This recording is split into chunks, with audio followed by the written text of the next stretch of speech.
مذہبی ہم آہنگی ہمارے معاشرے کا حساس موضوع ہے جسے کسی بھی صورت نظر انداز نہیں کیا جا سکتا، لیکن بدقسمتی سے ہمارے معاشرے میں اس موضوع پر بات کرنے سے ہمیشہ گریز کیا جاتا ہے۔ مذہبی ہم آہنگی، بین المسالک ہم آہنگی یہ قوت برداشت کی علامت ہے، اور یہ اس بڑھتے ہوئے جو سیاسی اور معاشی عدم اطمینان ہے اس میں مختلف عقائد کے ماننے والوں کے جو مابین پرامن بقائے باہمی امن اور خوشحالی کے لیے آگے بڑھنے کا راستہ ثابت ہو سکتی ہے۔ مختلف مذہبی جماعتیں، فرقے جو اس وقت غیروں کے دیے ہوئے زخموں کی وجہ سے منقسم ہو سکے ہیں، انہیں ساتھ ملانے کی اشد ضرورت ہے، اور گزشتہ چند برسوں میں رونما ہونے والے جو عالمی حادثات ہیں، واقعات ہیں، انہوں نے مذہبی رہنماؤں کو بھی مذہبی ہم آہنگی کی حمایت کرنے پر مجبور کر دیا ہے۔ ملک میں کیسے مذہبی ہم آہنگی پیدا کی جائے، حکومت پاکستان اس سلسلے میں کیا کام کر رہی ہے، اس حوالے سے ہم بات کریں گے۔ ہمارے ساتھ موجود ہیں اسلامی نظریاتی کونسل کے چیئرمین جناب قبلہ ایاز صاحب۔ السلام علیکم قبلہ صاحب۔ السلام علیکم جی، بہت شکریہ سر پروگرام میں وقت دینے کے لیے۔ اب یہ جو گفتگو ہے ہم نے کرنی ہے بین المذاہب اور بین المسالک ہم آہنگی کی۔ جو واقعات ہم دیکھتے ہیں ہمارے معاشرے میں، کچھ حد تک ظاہر ہے ہم روزانہ ایسے واقعات نہیں ہوتے، لیکن ایک قلیل تعداد ایسے واقعات کی ہیں جس کے بعد یہ سوال پیدا ہو جاتا ہے کہ کیسے مذہبی ہم آہنگی پیدا کی جائے۔ لیکن اس سے پہلے اس کے روٹ کاز پر آتے ہیں کہ کیوں مختلف جذبات کے لوگ یا مختلف نظریات کے لوگ ہمارے معاشرے میں ایک ساتھ نہیں رہ پاتے، اور ہمارے یہاں پر بات کیوں نہیں ہوتی اس پر۔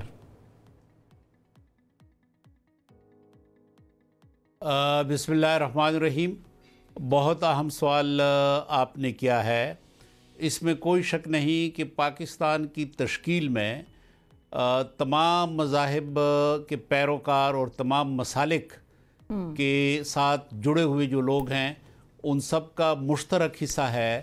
یہ سب تحریک پاکستان کا حصہ تھے، لیکن پاکستان کی تشکیل کے بعد پھر کچھ حالات ایسے پیدا ہوتے گئے، اور بالخصوص آج کے دور میں کہ جو بین الاقوامی سیاست ہے، اس بین الاقوامی سیاست کے اثرات پاکستان پر بھی پڑے۔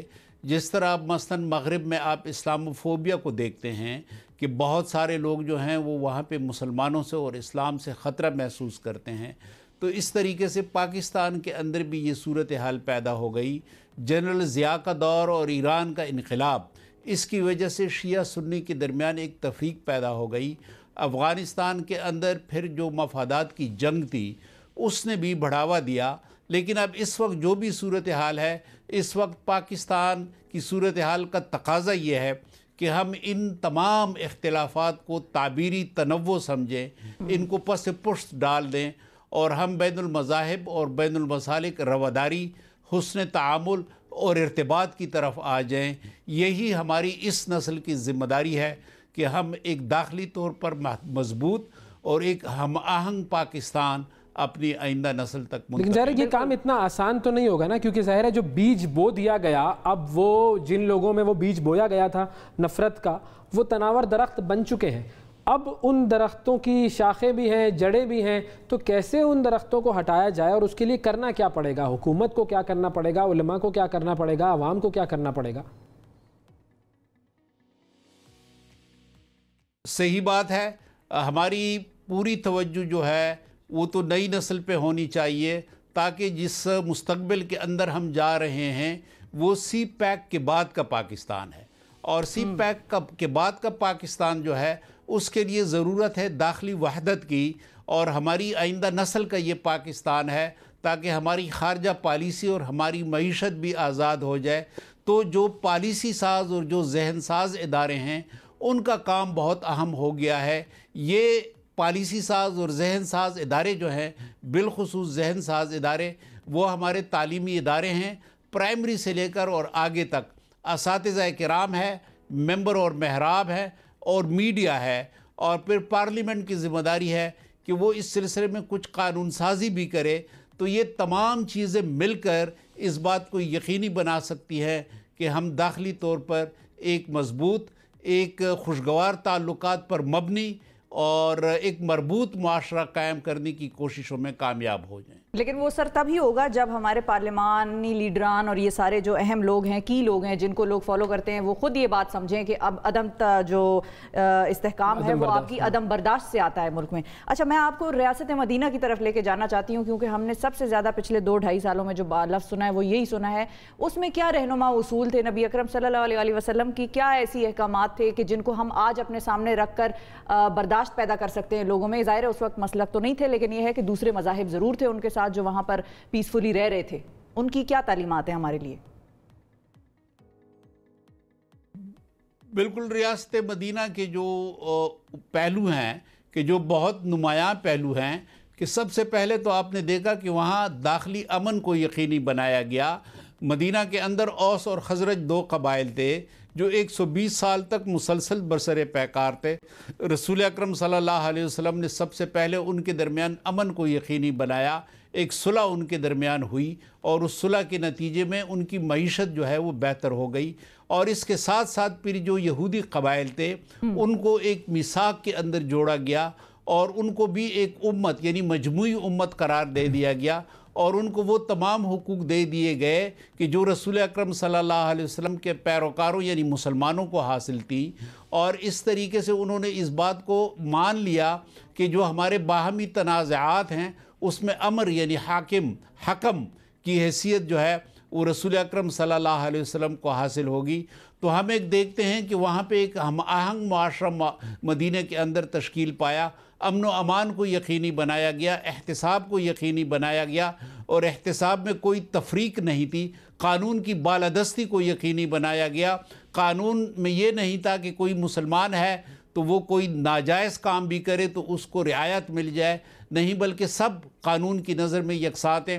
تو اس وجہ سے ایک مضبوط معاشرہ قائم ہوا اور صلح حدیبیہ کے بعد لوگ جوگ در جوگ مسلمان ہونے لگے۔ جی، اس معاشرے میں انصاف کا کتنا عمل دخل تھا؟ پرامن ہونے میں، برداشت ہونے میں انصاف کتنا تھا اس میں؟ یہی میں نے گزارش کی کہ قانون کی نظروں میں سب یکساں تھے، تو اس وجہ سے انصاف کی کیفیت تھی اور انصاف کا ماحول تھا۔ کوئی اس قسم کی صورتحال نہیں تھی کہ کسی کو بے انصافی ہو، کسی کے ساتھ بے انصافی ہو۔ تو انصاف تو یقینی بات ہے اس مقصد کے لیے کہ جب قانون کی بالادستی ہو تو قانون کی بالادستی کا پہلا نتیجہ یہی ہوتا ہے کہ عدل اور انصاف کو یقینی بنا دیا جاتا ہے۔ تو اب لیکن وہاں پر اب جو بات آپ نے کی اس میں سب سے پہلے آپ نے جو لفظ استعمال کیا وہ تھا کہ جی ایک حکم جو ہے اس کو مان لیا گیا نا۔ اب وہ شخصیت حضور اکرم صلی اللہ علیہ وسلم، ان جیسی شخصیت کا ہونا بھی ضروری تھا اس معاشرے کے لیے، کیونکہ ان پر سب اعتماد کرتے تھے، وہ صادق اور امین کے اس لیول پر تھے، اس معراج پر تھے ان دونوں القابات کی، اور اس کے علاوہ بھی وہ ٹاپ پرسنالٹی تھی۔ اور اب اس کے بعد یہ بھی فائنل ہے کہ ان جیسا کسی نے آنا نہیں ہے۔ لیکن کیا کوئی ہمیں آج ایسا نظر آتا ہے؟ اگر ہم فار ایگزامپل پولیٹیکل بات کریں، پھر علماء کی طرف بھی آتے ہیں ہم، لیکن ہمیں کیا سیاسی لیڈرشپ میں کوئی ایسا نظر آتا ہے کہ جو کہ ان کے اصولوں کی روشنی میں اس طرف ہمیں لے کر جانے کی کوئی ذرا سی بھی کوشش کر رہا ہو؟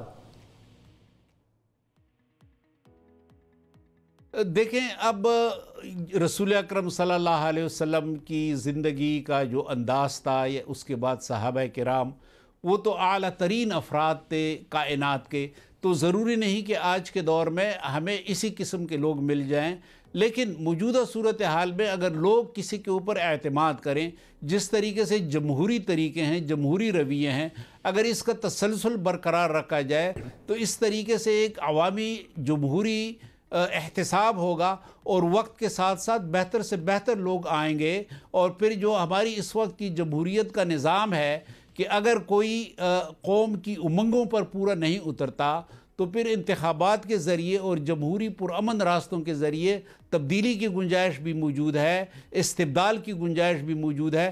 تو اگر یہ سلسلے جاری رہے تو 21ویں صدی میں جو مسلمہ اصول ہیں اس کے مطابق ہم ایک بہتر قیادت اپنے سامنے لا سکتے ہیں۔ یہ تو پھر ہم ایک ایسے مطلب ایک آنے والے وقت کی بات کر رہے ہیں۔ چلیں ہم علماء پر آ جاتے ہیں۔ اب علماء کا کام یہ ہوتا ہے کہ وہ لوگوں کی تربیت سازی بھی کرے، ظاہر ہے، اور بہت سارے لوگوں کا بھی یہ کام ہوتا ہے، لیکن علماء بھی اس میں شریک ہوتے ہیں۔ تو بہت سارے بڑے بڑے علماء جو مختلف مکاتب فکر سے تعلق رکھتے ہیں، کیا وہ ایسا نہیں کر سکتے کہ سب مل کر آئیں،